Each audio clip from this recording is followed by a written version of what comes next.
नमस्कार. प्रभू येशू मरण्याकरिता का आला या आपल्या मालिकेमध्ये आपलं स्वागत आहे. आज आपण तिसऱ्या कारणावर बोलणार आहोत आणि खरं सांगायचं तर हे कारण खूप खोल आहे. येशूच्या जीवनाचा आणि मृत्यूचा एक खूप मोठा उद्देश यातून आपल्याला समजतो. चला आपण थेट मुद्द्यालाच हात घालूया. बायबलमध्ये एक असं वचन आहे जे पहिल्यांदा वाचल्यावर आपल्याला थोडं गोंधळात टाकू शकतं. ते म्हणजे प्रभू येशू जो देवाचा पुत्र होता तो म्हणे आज्ञाधारकपणा शिकला. आता प्रश्न हा आहे की याचा नेमका अर्थ काय. हे जे कोडं आहे ना याची सुरुवात होते इब्री लोकांस लिहिलेल्या पत्रातून. कारण त्यात स्पष्ट लिहिलंय की येशूला काहीतरी शिकण्याची गरज होती, जे ऐकायला खरंच थोडं विचित्र वाटतंय नाही का. हे बघा, हे वचन, तो पुत्र असूनही त्याने जे दुःख सोसले तेणे करून तो आज्ञाधारकपणा शिकला. हे वचन आहे इब्री 5:8 मधलं आणि खरं तर आपल्या आजच्या संपूर्ण चर्चेचा हाच केंद्रबिंदू आहे. पण थांबा, गोष्ट इथेच संपत नाही.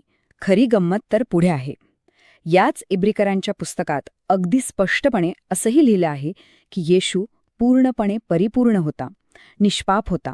मग आता काय? आणि इथे बघा, हे दोन्ही विचार आपण समोरासमोर ठेवले आहेत.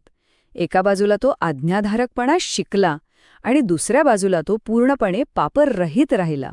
मग ह्या दोन्ही गोष्टी एकत्र कशा काय शक्य आहेत? हाच तो प्रश्न आहे ज्याचं उत्तर आपल्याला शोधायचं आहे.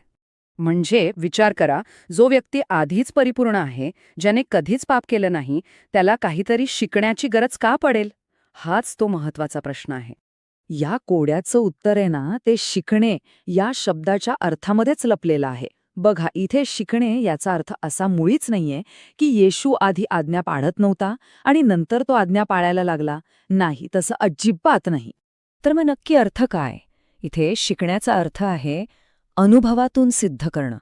म्हणजे त्याने एक मनुष्य म्हणून या जगात जगताना ज्या परीक्षा सोसल्या, जे दुःख भोगलं, त्या प्रत्येक क्षणी, अगदी प्रत्येक क्षणी देवाची आज्ञा पाळून आपला आज्ञाधारकपणा सिद्ध करून दाखवला.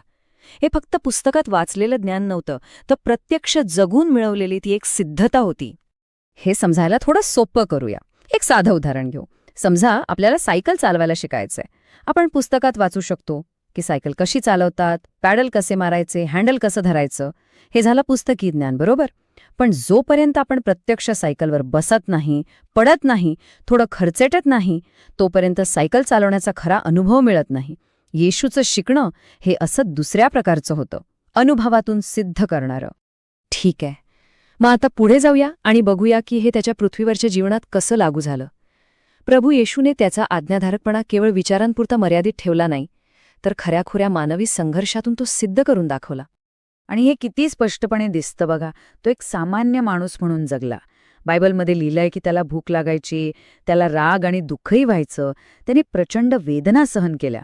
आणि हो, आपल्यासारख्याच सगळ्या परीक्षांना तो सामोरा गेला. या सगळ्या खऱ्याखुऱ्या मानवी अनुभवांमध्येच त्याच्या आज्ञाधारकपणाची खरी कसोटी लागली.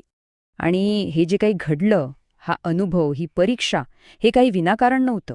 यामागे एक स्पष्ट उद्देश होता आणि तो उद्देश त्यांनी आपल्या सेवेच्या सुरुवातीलाच सांगितला होता. तो होता सर्व धर्माचरण पूर्ण करणे. आठवतंय, बाप्तिस्म्याच्या वेळी तो योहानाला काय म्हणाला होता? आता हे होऊ दे, कारण ह्या प्रकारे सर्व धर्माचरण पूर्णपणे करणे हे आपणाला उचित आहे. याचा अर्थ काय?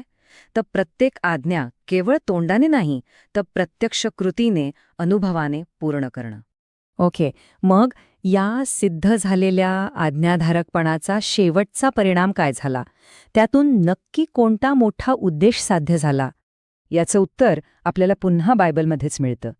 इब्रीकरांस 2:10 मध्ये असं म्हटलं आहे की त्यांच्या तारणाचा जो उत्पादक त्याला दुःख सहनाच्या द्वारे परिपूर्ण करावे हे त्याला उचित होते. याचा सरळ अर्थ असा की दुःखातून सिद्ध झालेल्या त्याच्या आज्ञाधारकपणामुळेच तो आपल्या तारणाचा परिपूर्ण उत्पादक म्हणजे एक प्रकारे लेखकच बनला. चला तर मग आता आपण जे काही पाहिलं ते सगळं एकत्र जोडूया आणि आपल्या मूळ प्रश्नाकडे परत येऊया आणि त्याचं थेट उत्तर देऊया. प्रभू येशू मरण्याकरिता का आला? या प्रश्नाचं उत्तर आपल्याला 3 सोप्या टप्प्यांमध्ये मिळतं. पहिला टप्पा, तो एक मनुष्य म्हणून जगला आणि त्याने दुःख सोसलं. दुसरा टप्पा, त्या प्रत्येक परीक्षेत प्रत्येक दुःखात त्याने देवाची आज्ञा पाळली आणि आपला आज्ञाधारकपणा सिद्ध करून दाखवला. आणि मग येतो तिसरा आणि सगळ्यात महत्वाचा टप्पा. हा जो सिद्ध झालेला आज्ञाधारकपणा आहे ना, तोच त्याला आपला तारणारा आणि स्वर्गातला परिपूर्ण महायाजक बनवतो. म्हणजे सगळ्यात महत्वाचा मुद्दा काय आहे तर त्याचं मरण हे अर्थपूर्ण आहे, कारण त्याचं संपूर्ण जीवन परिपूर्ण आणि आज्ञाधारक होतं. त्यानं फक्त वधस्तंभावरच आज्ञा पाळली नाही, तर त्याच्या संपूर्ण आयुष्यात प्रत्येक क्षणाला, प्रत्येक परीक्षेत ती पाळली, आणि म्हणूनच तो आपला परिपूर्ण तारणारा बनतो. आणि हे सगळं आपल्याला एका शेवटच्या पण खूप महत्वाच्या विचाराकडे घेऊन जातं. येशू आपला असा परिपूर्ण महायाजक आहे, जो आपल्या सगळ्या परीक्षा, आपल्या दुःख समजू शकतो. का? कारण तो स्वतः ह्या सगळ्यांतून गेला आहे. आता विचार करण्यासारखी गोष्ट ही आहे की ह्या सत्यामुळे आपल्या प्रत्येकाच्या जीवनासाठी किती मोठी आशा मिळते, नाही का?